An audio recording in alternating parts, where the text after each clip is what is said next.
Hello everyone, and welcome to our third feature race of the 2015 Mopar Canadian National Superbike Championship Series, presented by Parts Canada in our debut at Castrol Raceway in Edmonton, Alberta.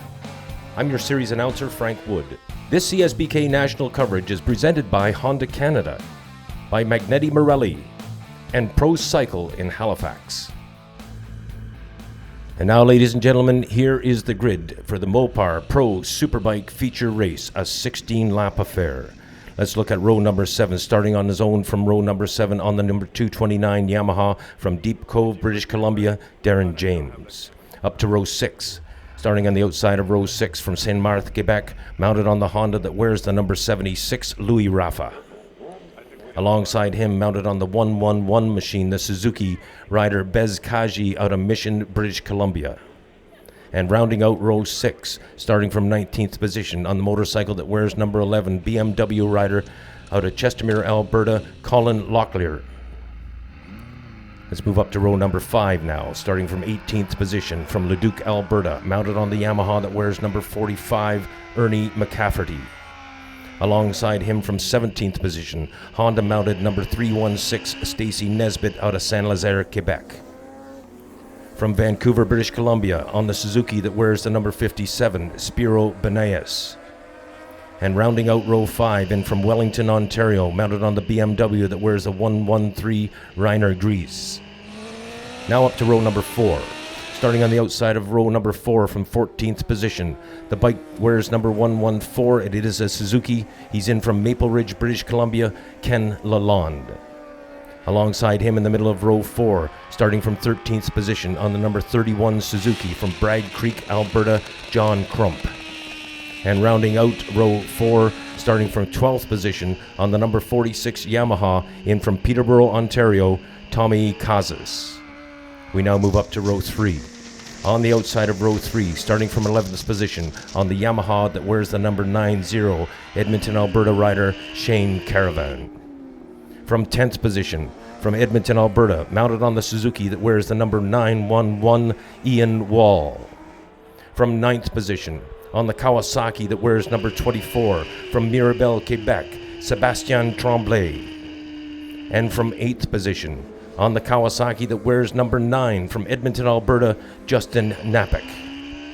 Now up to row 2. Starting on the outside of row 2 from 7th position, Kawasaki mounted rider that wears the number 3 from Calgary, Alberta, Mike Zotman.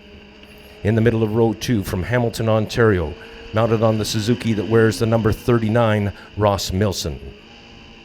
Rounding out row 2 on the 116 machine, from Mississauga, Ontario, Suzuki mounted Trevor Daly. Now up to row 1. On the outside of row 1, 4th fastest qualifier, mounted on the BMW that wears the number 74, from Montreal, Quebec, Michael Leon. Alongside him, from Bellefontaine, Ontario, mounted on the Kawasaki that wears the number 42, Kenny Reedman. From 2nd position on the grid, the defending champion and number 1 plate holder, mounted on the Honda from Keene, Ontario, Jody Christie.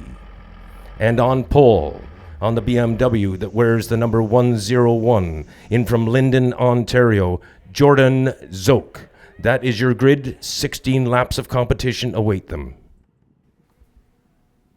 And you can see that Jordan Zoke has swapped over. As the pole sitter, he can choose the side. Normally you'd be on the far right, which is the line into the first set of S's, but Jordan has gone to the left to try and get the inside line. It's a tactical decision, and you never can tell, Frank. He's going to want to get off the line very quickly, obviously, and take that first, the line, the two riders left going into turn number 5. Now the field under starters orders, the Blue Streak Racing starting lights are on right now. When those lights go off, which they have just done, the clutches are released and they head off down into turn number 1. No, it's Christie. Christie has taken the lead. Jody Christie on the Accelerated Technologies Honda Canada CBR 1000 as he peels off of turn number 6 on this lap number 1. Here we have the view from Christie's tail section, the whole field, big strong field here at Castrol Raceway in Edmonton, and Zoke is glued to the tail of his championship rival. Zoke, of course, not wanting Christie to get away, and Christie not in it. Oh, here we have a great shot of Michael Leon as Kenny Reedman has just powered by him on the 42 bike, Leon on the number 74 machine. Here's another set of S's, and we're just about completed the first half lap before you hit the finish line and start counting the laps. Okay, they break the beam now as they head down into turn number 1. Pit board's out already. That's a little unusual, I would think. Christie peels off into turn number 1, a very short shoot. In fact, they hardly get a chance to stand it up and down into 2. Reedman in third. I think that's Michael Leon in fourth. I'm not sure of that order. And now they're heading for the bus stop for the very first time. And yeah, that's Reedman ahead of Leon. And I think it's Daly next. No, there's somebody's had Justin an off track. Knapik on the Kawasaki, one of the hometown favorites, had a really big moment at the bus stop. Knapik used to own the lap record here, but Zoke decimated that in qualifying, putting down a 1:17.714. As memory serves me, Christie still leading, and he's starting to get perhaps just a little bit of distance here, Colin, as they peel off into turn 5 for their second run through that corner. And the top 4 are certainly pulling away quickly. We're just over a lap in here, and they've definitely cleared off. Christie had a huge crash in this section of the track on Friday and did a lot of damage to one of his SP Honda CBRs, and now you can see him really pushing the pace with some pressure from Zoke early in the race. Zoke, of course, staying within striking distance, and Reedman's having a great ride here, running in third spot on that Sturgis Cycle GE Capital-sponsored Kawasaki Ninja. Zoke's going to expect to see a pit board that tells him he's right with Jody Christie. He can see that, but he may be a little surprised to see that Reedman's right on his tail. And Christie, of course, would fully anticipate that Jordan Zoke would be sitting on his back wheel, and I wouldn't say Christie is in a desperate situation by any means, but he would surely like to win this race. Jordan has won the first 2 races of the season. Here we go in through turn number 1 once more. Michael Leon's getting scrubbed off, so this is turning into a 3-horse race as we hit the bus stop yet again. Have to be picture perfect, really smooth through here, and then you get to this big banked oval turn that is a lot of fun, big G-force, and of course, terrific acceleration on these 1000cc Superbikes. What a thrill to watch him coming through that turn number 3. It just about wraps around on itself. Christie still leading over Zoke. I'm going to give them maybe a bike length ahead of Zoke. Zoke looking to the inside, already lifting the front wheel on the BMW S1000RR, but making no particular inroads at this point in time. In through 6 they go once more.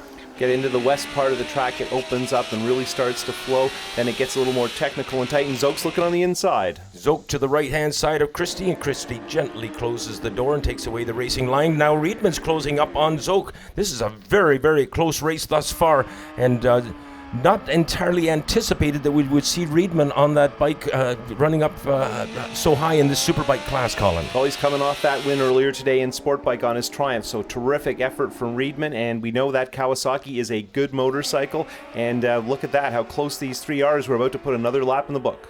Well, Reedman had to really scramble this past week to get that bike put together. Apparently a lot of driving and getting it up to Scott Cameron so they could put it together again. But again, Christie down in through turn 1 again, and now we go on board with Jordan Zoke for a bit of a ride as he chases the reigning champion, the number 1 plate holder. Christie down into the bus stop once more, and there again, Colin, you mentioned how smooth you have to be, and Jordan just illustrated exactly what you were saying. Well, it looks so easy when you get it right, but it's very easy to just make the smallest mistake, get a little wide, and it gets complicated. You can see it's super hot here today, very warm temperatures, and these Dunlops really respond well to this kind of heat. It's hard on the riders, it's hard on the machines, but the tires work great. Temperatures here in Edmonton in the low 30s, about 35 degrees yesterday, and I think we're around 32 degrees today, so indeed a very, very warm day. And Zoke continues to pace Christie. It looks like they put some distance on Reedman, in fact, yes. Picking up the pace maybe just a little bit. The tires are warm, everybody's settled in, and these 3 have cleared off very, very quickly. Impressive pace at the front, and you can see this technical section, you're changing your lines up and trying to figure out what to do, and of course managing that kind of power is not easy. Zoke stabbing once more at Christie, having a look at him. Do you think he's getting ready to line him up and pass? It's hard to say. How long will he sit back there? He obviously has the pace, and at times he pulls up like he just did now, and obviously has the pace and the power to get the job done. He just seems to be waiting. Turn 1 is a difficult turn, not a lot of runoff, so unlikely you're going to take a big chance there. There's lots of other places, and it's early, but Zoke has commented that this is a tough place to pass. There's a good shot of the bus stop, looking back at second place Zoke from leader Christie's bike. Here they are in that big bank turn, lots of G-forces. They put the power down coming out. It is by number 3, but it is like a big bowl, like a stock car track almost, and in through now the left-hander that brings them onto the straightaway once more, and they'll head up towards corner number 5 once more, and here's where they get some speed. Zoke having a look once more to the inside, and that onboard camera deceiving. It looked like he really had a pass in mind at that point, and they are absolutely glued together now. You know, Jordan's starting to make an issue of it. He's pushing. There he comes right up alongside Christie. The pass has been made. Now we'll look for a return from Christie as he gets a view of the back end of Jordan Zoke's bike for a while. And we go on board the CBR 1000 and take a ride with the Accelerated Technologies team. Zoke taking some pretty sweeping lines given how tight this section of track is, and that was a pretty brave move. That's a difficult sweeper that leads into a harder braking zone. So good choice by Zoke, and definitely confident in that BMW. He's using his 2015 machine. Zoke getting his pit board, and it will tell him that he's starting to pull away from Jody Christie as we head through turn 2 once again, and Reedman's hanging right in there, and there's Michael Leon in 4th, still fairly close. I got a feel that Christie should be somewhat flamed up after Zoke passing him like that. I really thought that Christie would stay a little bit closer, and maybe he will come back, but right now Zoke seems to be really stretching it out. Well, Zoke looks comfortable, and he definitely has the hammer down. We've seen this before, where whether it's Christie or Zoke leading, they'll try and break free for a lap or so and see if that makes a margin that's worth talking about. Here we're coming out of the eastern part of the track onto the more flowing western section, and Zoke definitely has about a second, which was meaningful when he's basically a lap into his pass. And now on the straightaway leading up into turn number 9, that banks over to the right-hand side, and wonderful shots going on board that BMW Motorrad S1000RR of Zoke on the 101, and Christie seems to be fading. Colin rather, and Jordan seems to have total control of this race at this point in time, albeit we are a bit early in this. Well, we were all wondering what was going to happen. Jordan did go a little faster than expected in qualifying, but Christie was right there, and it's usually hard to split these two up, but no, it's Jordan has definitely set sail. Christie is doing his best, but I don't think right now he has anything for him. Of course, tire choice is always interesting. Here we're on board with Zoke as we head through 2 and towards the bus stop, but he's very comfortable and he's pushing, but he doesn't look overly stressed, and we saw this at Calabogie. Well, speaking of pushing, Christie almost in a must-win situation. I mean, Zoke has won the first 2 races of the year, and Christie has got to show more than second place. I don't mean to put too much pressure on the kid from Keene, but man, we're at the halfway mark. This is our 3rd race of the series thus far, and there's only 7 races in it, and Christie has got to win one of these. No, everybody knew that the pressure was on Jody this weekend to win at least one, and right now Jordan is starting to make a move. It's early in the race, but Jordan is very hard to beat, and he's tough to handle when he's starting to build a lead, and Jordan just looks comfortable. I can't help but wonder if Christie might have some problems with Reedman, who's sitting in behind him there. Reedman on the Kawasaki having a great ride run on the Superbike, and like you mentioned, Colin, he's fired up, and he's got that inner fire burning after the Intel exhaust win that he scored earlier today. Here's Zoke through one of the tighter sections of S's, and this leads on to the front straightaway here at the basically year-old road course at Castrol Raceway just south of Edmonton. Hard braking through turn 1. They get over 200 kilometers per hour on that little straight. It's a 4th gear straight on a Superbike, but still pretty fast. And now we're honking our way up to the bus stop where you have to exercise good precision, and now we've jumped over to watch Trevor Daly on that Parts Canada Suzuki, and I believe he's 5th, just barely ahead of a very busy group.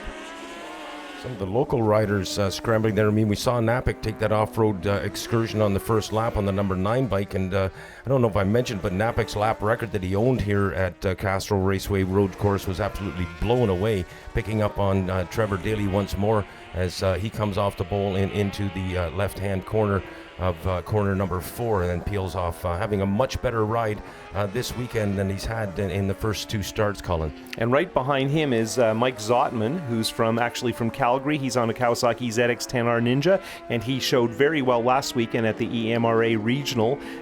He actually won the Superbike race after a really good battle with Napik. So interesting to see that 2 of the more aggressive young riders on the tour, we've seen both of them show quite a bit in terms of speed, and actually there's a lot going on in this particular group, Frankie. There's some more Kawasaki's joining the picture as we see Trevor wheeling towards the next set S's. I think Napik's gotten back into it perhaps, and if I'm not mistaken, that may be the number 24 of the Shaker, Sebastien Tremblay, sitting back there. He in from Quebec. We had a large number of riders come up from Quebec as we pick up on Daly now peeling in through turn number 1, and When you look at this track, Colin, the turn number 1 and 2 seem to be two separate corners, but when these guys come up to speed, it suddenly becomes one big long sweeper. Daly through the bus stop, then Zotman a little bit wide, and then Napick right behind him. And you're right, that's Tremblay, and all four of these guys turning basically the same lap time. So this, we saw them close in qualifying, they're close in the race, and of course this is our first ever race for the Superbikes on this track in a national, so everybody's kind of feeling each other out. A lot of these riders have never ridden with each other. Zotman's catching me out every time. I look at that motorcycle and I realize it's a Kawasaki, but it sure don't look like it. It's done up in very much looking like a GSX-R 1000. Yeah, some of his friends from Calgary do have Suzukis, and the bikes all look fairly similar. So yes, this does look like two Suzukis leading two Kawasaki's, but it's actually one Suzuki leading three Kawasaki's as we stick with Daly, and he's having a good run here and looking forward to getting some good points. He was second in the championship last year, so we certainly know he's capable. Had a couple of, as we mentioned, a couple of rough starts to the year in both Calabogie and St. Eustache. Now in St. Eustache he did scramble and get some points, I realized, and I think he may have picked up some from Calabogie, but again he's had a number of crashes and destroyed a number of motorcycles on the way. So here we go with completion of the start rather, I should say, of lap number 9 as they come past the timing and scoring tower on the straightaway and then peel off into turn number 1 again. So now we're starting to follow further back, and that's Napick on the EcoCycle Kawasaki. Here we see them through the bus stop, so that last bike that's white and green is Napick, and then behind him is Tremblay. We're following Tremblay on the all-green Kawasaki, and as you can see, these guys are close enough together that although they're not going wheel to wheel, they are definitely racing each other, and of course it's always a little bit easier if you've got someone in front of you as a lure to move you along. Tremblay's been on the podium both the races so far, so he's not going to be happy being this far back. No, I don't doubt that for a moment. 2 third places to start off the season. I'm sure that's what inspired him to take the long drive out to Edmonton to scramble and gather up some more points towards the Superbike Championship and stay within striking distance of Zoke and Christie. And here we can see there's the 3 Kawasaki's, Zotman, Napick, and Tremblay all together, heading through back from the western swing of this venue, which is right beside the airport in Edmonton. And looks to me like Tremblay is starting to pick it up just a little bit. And Daly having a big moment there, so that's going to be inspiration for Zotman to pick it up. I don't know if Trevor has a problem, but it looks like he's struggling a little bit. The last corners there, they come through 10, 11, and 12. And then that brings them into that right-hander that dumps them onto the front straightaway that we talked about. But Daly may be just pushing himself a little bit too hard. We've certainly seen him do that at times. Daly through the bus stop, and there's Zotman spraying Napick, and they had a little drama there last Sunday at the regional, so there's a little bit of history there. Right now, though, I think everybody's just trying to be consistent in terms of their performance, and again, Tremblay just seems to be chipping away at Napick just that little bit, but he's getting closer and closer. Tremblay running a very, very smooth and concise race, as he has done in the opening 2 rounds. He doesn't seem to get flustered at all. He's very calm, cool, and collected, and has a certain amount of confidence exuding out of him. He's really closing up nice on Zotman, or I'm sorry, on Napick rather, in that one as they bring it now into turn number 7. And here we are back on board with Jordan Zoke as he heads towards the finish line, I believe. Yeah, there. So he's, you can see the pit boards briefly there as he's on the brakes hard into turn 1. Brushes by the air fence, trail brakes his way into turn 2. Of course, nice brand new, very smooth pavement here, mostly in very good condition. And here we see the low view of the bus stop, and he's picture perfect. I took the words right out of my mouth. Jordan Zoke absolutely showing us how it should be done. And here again we are in that long, long sweeping right-hander by number 3 and by description the Bowl. That's one of our lap riders, if I'm not mistaken. That's Rainer Gries out of Wellington, Ontario. He also BMW mounted, as is Zoke, but obviously Zoke seems to have a little bit of horsepower on him. Right, Zoke just blasted right by, and that was a pretty simple pass. And of course, we're still fairly early, and he's dealing with the lap traffic. And there we are with Justin Napick, who's the reigning champion of the regional series here. He's planning on doing a couple of more national events this season. It's good to see somebody new to the tour with a potent motorcycle, and he's got his hands full here. There's lots going on. Let's talk about traffic for a moment. Could it be traffic that plays into Christie? Something's gone wrong there. Somebody's had troubles. Yeah, I'm not exactly sure. I didn't get a good look to see who that was, but they're trying to stay out of the way and crawling along. And Tremblay is right on top of Napic, and I think he's pushed Napic almost up to Zotman. So this is getting interesting, and this may have actually helped Daly a bit, given a little breathing room. Tremblay, no doubt, being tempted in this one. Again, talking about traffic, I'm wondering if traffic might factor into Jody Christie's possibilities in this one, Colin. Well, we're all wondering what's going to happen. There are some tight sections. There are some one-line sections. Everybody's concerned late in the race. People get tired. It's hard to hold your line. And, of course, we've seen drama at places like Saint Eustache, which are even tighter than this. And there's Tremblay trying it. Napic and Tremblay are putting a lot of pressure here on Daly. Daly on the Suzuki Canada, Parts Canada GSX-R 1000, and leading that double tandem of actually 3 Kawasaki's, as you mentioned before. And again, Zotman catches me out with that blue one. Again, somebody touches the gravel. Yeah, I think Daly is actually making a little bit of inroads ahead on Leon, so this is almost a 5-rider battle. I think Daly's being drawn along trying to catch Leon, and these 3 are all on the move. And Tremblay, I think, has picked up the pace. Now everybody else is matching him, and I think it's interesting to see these 3 Kawasaki's, obviously built by different people with different suspension setups and all that, and basically turning identical lap times here. Tremblay's got his finger on the trigger. I think he's getting ready to pull. He's pulling up right alongside Napic, and he has made the pass. Excellent move by Sebastian Tremblay. They call him the Shaker, number 24 out of Quebec.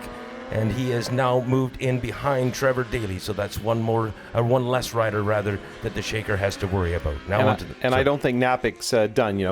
This is his home track. He has a lot of laps here. He's fast, and I think he's going to try and retaliate. And if anything, Zotman, is looking like he's easing the pace just a bit, and Tremblay really looks like he's on the gas. Napic might have his nose a little bit out of joint. Oh, look at this now as Tremblay tries the outside on Daly. And I think Daly just had a quick look back, and all he saw was that big number 24 in that green Kawasaki Ninja. Here comes Tremblay once more as they run up towards the bus stop. Daly leads through the bus stop. Napic is coming back, as you suggested, Colin. Napic is staying right with Tremblay now in through the big... Yeah, and that's Zotman leading, right? It's the confusing Suzuki Blue Kawasaki. Trevor Daly is just ahead of this shot. Gotcha. They are definitely participating in that race, but we're watching the middle section of that, and we're back on board with Jordan Zoke, who's into some pretty heavy traffic at this point.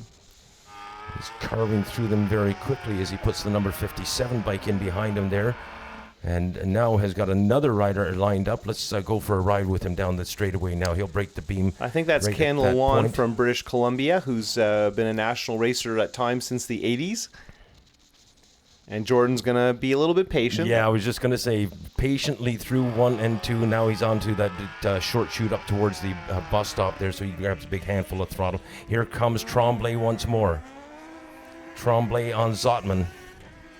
Got him right that time, Colin. Napic sitting back watching all the action. Yeah, and I'm not sure what Tremblay was going to do there, but that didn't look good on the entrance. But there he goes. That's so what I know, he got the move. Well, he had a look at that last time around, and I thought it was very wise of him to tuck it back in. This time he got a little bit braver, left the throttle on a bit longer, and touched the brakes a little bit later, and it has resulted in him moving up one more position. Well, and Zotman just looked back at Napic, and I get a feeling, that there are some problems. It's getting towards the end of the race, and not always are the suspension, tires, or engine performing quite the way you want it. You're trying to figure out, I'm going to nurse it. I don't want to lose too much. So it's a tricky point, but they are still racing, and we just saw Trevor Daly go by in the foreground. So I guess the destination now for Tremblay is to try and get to Daly. Yeah, no doubt about that. He's definitely got his sights on now. Whether he can reel him in will be another thing, because Daly obviously will be getting the pit signals to let him know where he's sitting in this race, and if 24 is coming, he's going to know about it.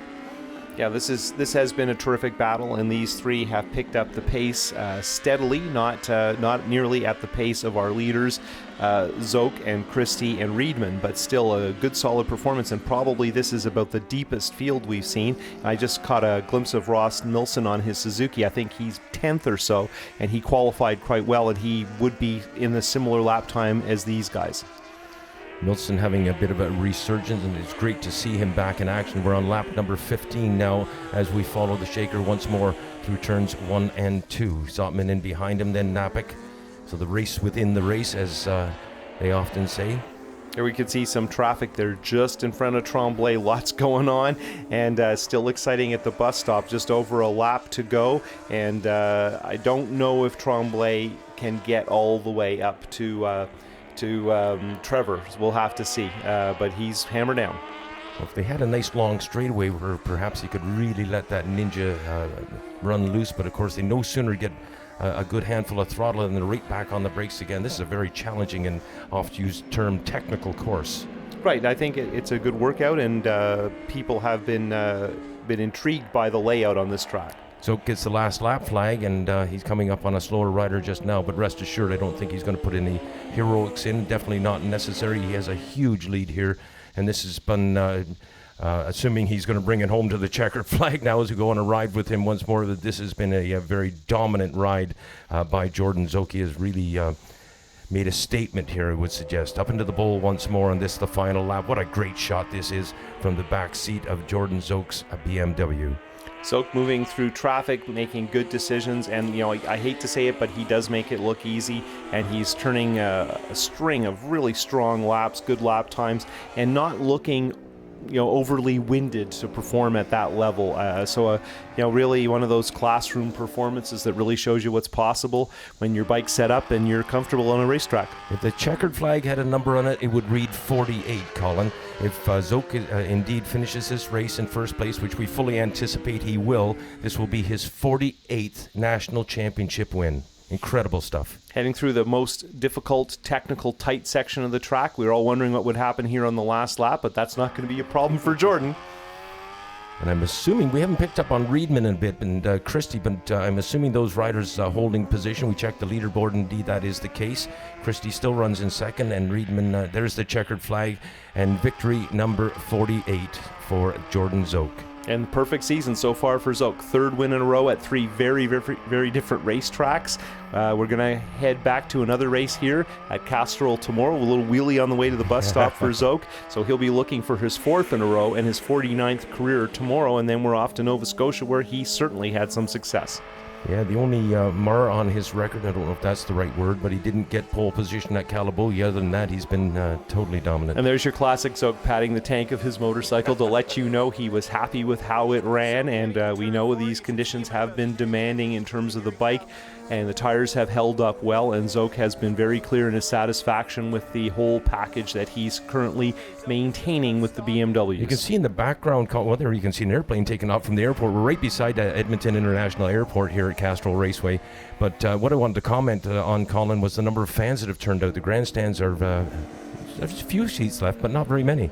Yeah, and the plans are to open up more of the track for spectators. And, of course, this section we're in right now, the western section of the track. Great breaky. And, look, there's George Moran. Yep, Grand Marshal for round number 3. And he also did trophy presentations for us on the podium. So it was great to have him here. I know the local media was talking to him. And now here comes Wolfgang and Amy. Wolfgang, of course, is Jordan's...